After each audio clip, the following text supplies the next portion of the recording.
Allez, je vais vous expliquer donc comment on associe un téléphone portable sur une Jeep aujourd'hui. Donc vous allez tout d'abord dans l'onglet ici téléphone et vous avez donc à proximité votre téléphone portable. Bien sûr votre téléphone portable est à proximité, mais surtout il faut qu'il soit déverrouillé. Une fois que vous avez fait ça, vous allez tout d'abord dans Réglages. Une fois que vous êtes dans Réglages, ici vous avez donc les téléphones connectés, la source audio connectée ou Ajouter dispositif. Donc vous cliquez sur Ajouter dispositif et puis vous prenez votre téléphone portable. Là pour le coup on est sur un Android. Vous allez donc faire glisser vers le haut. Vous appuyez longtemps sur le petit B de la touche Bluetooth et ça vous ouvre directement l'onglet Bluetooth sur votre téléphone. C'est le principe des Android. Et quand vous êtes dessus, vous allez donc tout en bas et vous recherchez effectivement les appareils disponibles. Là, pour le coup, vous voyez, il est bien affiché Uconnect, c'est donc le nom de l'appareil, comme il est précisé ici. Avec ce dispositif, donc, vous cliquez donc dessus, là vous voyez apparaître donc appareillage en cours. Vous avez une notification ici, vous validez et ici vous associez. Et une fois que vous avez fait ça, vous avez fait l'essentiel pour le connecter, puisque maintenant vous allez recevoir une petite notification ici qui vous demande si effectivement vous voulez associer le téléphone et si vous voulez paramétrer les données de votre téléphone jusqu'à l'écran de la voiture, notamment les contacts, etc. Et ici vous allez mémoriser votre téléphone aussi et donc de télécharger le répertoire. Une fois que vous avez fait ça, donc vous avez tout fait, c'est-à-dire que votre téléphone est prêt et vous allez pouvoir donc l'utiliser. Alors comment on utilise un téléphone sur une Jeep? C'est pareil, vous avez donc votre répertoire ici, lorsque vous appuyez dessus, et vous avez vos favoris donc ici. Alors attention, les favoris que vous avez dans votre répertoire de téléphone ne sont pas les favoris que vous avez dans cet écran-là, puisque là il faut aller sur la petite roue crantée pour ajouter un favori depuis le téléphone mobile. C'est-à-dire que là ce sont vraiment les favoris de la voiture et pas les favoris que vous avez déjà en favoris dans votre téléphone. Il faudra en recréer d'autres. Ici, vous n'avez donc aucun contact, mais sinon vous pourriez chercher vos contacts ici, soit par ordre alphabétique, soit par recherche de nom. Vous avez ensuite donc les appels récents, les appels reçus, les appels effectués et les appels manqués qui apparaîtront ici. Vous allez pouvoir avoir le pavé numérique qui vous permettra donc de téléphoner. Vous tapez votre numéro de téléphone et vous appelez ici avec la petite touche verte. Vous aurez aussi donc les différents réglages. Les réglages pour ne pas déranger, c'est-à-dire qu'en cliquant là-dessus, vous demandez à ce qu'il y ait une réponse automatique lorsque vous êtes dans la voiture qui fait que dès que vous avez un appel, ça renvoie donc un message texte, ou alors ça prend l'appel, ou alors les deux. Ensuite, vous avez la possibilité de faire un message de réponse automatique par défaut ou sur mesure. Et si vous cliquez donc sur mesure, vous paramétrez donc votre texte ici grâce à ce pavé numérique. Donc si vous voulez envoyer un message qui dit rappelez-moi plus tard, vous utilisez donc ce clavier-là, vous validez et à ce moment-là, le message qui est ici, qui a été sur mesure, va être envoyé, tout simplement. Ensuite, je fais marche arrière pour vous montrer que vous pouvez donc ici faire la touche bis, tout simplement, c'est-à-dire appeler à nouveau.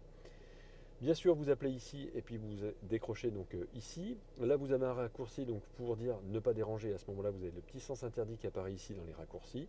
Vous appuyez dessus et donc il s'enlève et donc votre téléphone est à nouveau valide.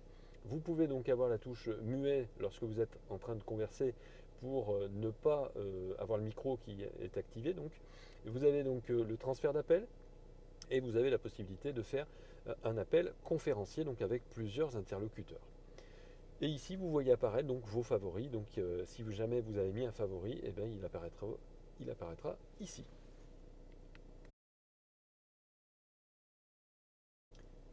Je vais vous expliquer maintenant comment on fait pour enlever un téléphone portable de la voiture, donc comment on le supprime en fait. Vous avez donc cliqué donc ici sur téléphone et vous allez donc dans réglages. Vous avez ici téléphone et dispositifs audio connectés. Vous voyez apparaître le téléphone que vous souhaitez donc supprimer et ma foi, il vous suffira d'appuyer dessus et d'aller chercher ici suppression du téléphone. Vous pourrez supprimer simplement les données du téléphone si vous le souhaitez, mais vous pouvez donc tout simplement supprimer le téléphone et vous validez sur oui, votre téléphone est désormais supprimé. Maintenant, si vous voulez écouter de la musique depuis votre téléphone en Bluetooth, vous avez plusieurs façons de le faire. La première, c'est Média. Et à ce moment-là, vous allez sélectionner la source média et vous allez donc sur Bluetooth et là, vous écoutez la musique que vous avez dans votre téléphone. Sinon, si vous êtes sur l'onglet téléphone, vous allez ici dans Réglages et vous allez donc avoir les dispositifs audio connectés et source audio connectée. Vous allez donc choisir effectivement celle-ci. Et si jamais il y a un autre téléphone dans la voiture que vous voulez prendre comme référence pour écouter la musique, parce que vous l'avez déjà mémorisé dans l'écran, vous choisirez l'autre téléphone qui sera à nouveau la référence pour lire la musique depuis la source média.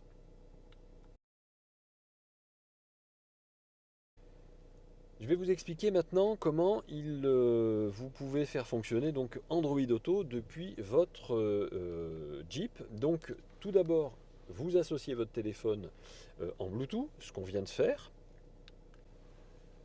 Une fois que vous avez fait ça, vous utilisez le cordon d'origine. Je le dis, je le redis, si vous n'avez pas le cordon d'origine depuis votre téléphone et que vous en avez acheté un sur Internet, vérifiez bien que vous ayez un cordon qui soit un cordon de qualité parce que le flux qu'il y a de data, de données en fait entre le téléphone et l'écran est important. Si votre câble n'est pas assez gros, à ce moment-là, le flux ne sera pas suffisant pour transmettre les données images.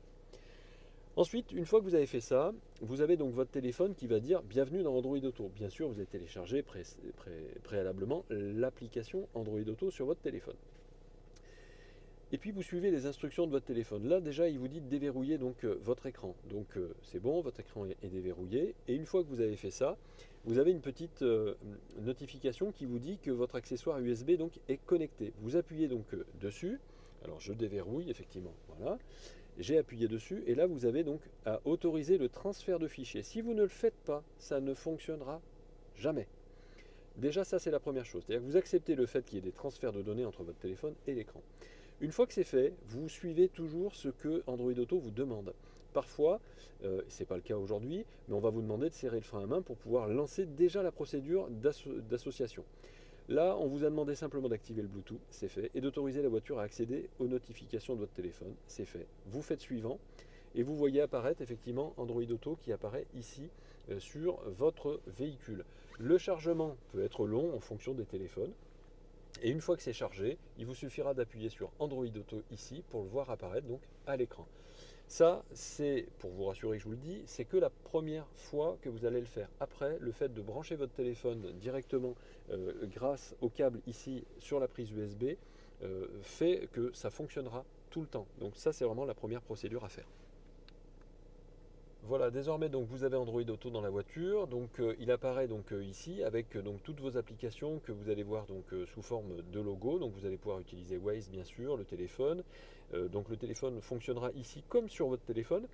Vous pourrez utiliser Spotify, vous allez pouvoir utiliser YouTube Music. Alors la petite astuce sur Spotify par exemple, c'est que vous voyez là, il vous dit qu'il ne semble pas fonctionner pour le moment. L'astuce c'est qu'en fait il faut que vous l'ayez déjà ouvert en fait sur votre téléphone pour que vous puissiez l'utiliser ensuite sur la voiture. C'est-à-dire qu'il faut vraiment qu'il soit déjà en arrière-plan sur votre téléphone portable pour pouvoir l'utiliser correctement. Ici, vous revenez donc à l'écran principal avec vos applications. Ici, vous utilisez OK Google, tout simplement, en appuyant dessus ou en disant OK Google, ça fonctionne.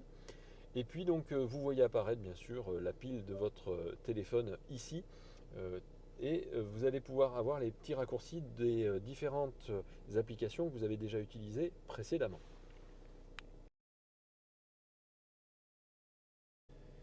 Allez, je vais vous expliquer maintenant comment on associe un téléphone portable Apple, c'est-à-dire avec Apple CarPlay. Donc la même chose, hein, c'est toujours pareil, vous utilisez bien le cordon d'origine de votre téléphone portable, vous avez un téléphone Apple, vous branchez, vous allez voir, attention, ça va super vite, voilà, c'est fait, vous avez fini votre, votre association. Non, c'est génial avec Apple CarPlay, vous voyez, vous avez simplement une notification ici qui marque qu'il faut autoriser le fait que dès que vous branchez votre téléphone portable sur l'écran, même si votre téléphone portable est verrouillé, ça mettra en route donc Apple CarPlay.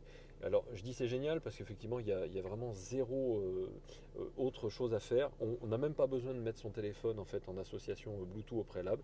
Vous n'avez qu'à le brancher. Si ça ne marche pas, cherchez du côté du cordon. Souvent c'est le cordon qui est de mauvaise qualité ou qui est coupé.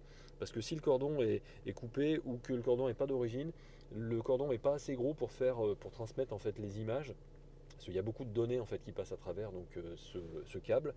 Et donc c'est ce qui permet effectivement d'avoir donc les widgets et d'avoir par exemple Waze qui va se lancer donc directement sur l'écran, d'avoir les petits widgets ici, ou si vous souhaitez, vous pouvez donc faire apparaître donc les différentes icônes des applications. Et bien sûr, vous pourrez utiliser Spotify ou Apple Music, etc.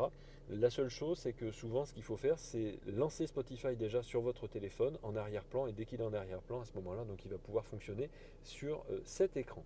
Voilà, mais c'est aussi simple que ça pour Apple. Si ça ne marche pas, cherchez du côté du câble, parce que tous les Apple fonctionnent en Apple CarPlay. Même là, vous voyez, j'ai un un iPhone donc, qui est un iPhone 7. Donc même les vieux iPhones, ça fonctionne. Voilà, j'espère que ça vous aura été utile. Bien sûr, nous restons à votre disposition. Si vous avez des questions, laissez-nous un petit commentaire. On répond à tout le monde. Vous l'aurez compris, ce n'est pas notre métier de base, bien sûr, mais on fait ça pour nos clients à la base. Et puis finalement, on se rend compte qu'il y a beaucoup de gens qui nous réclament d'autres vidéos pour savoir comment fonctionne leur voiture. Donc, on est à votre disposition. C'est un vrai plaisir de pouvoir vous aider. À très bientôt.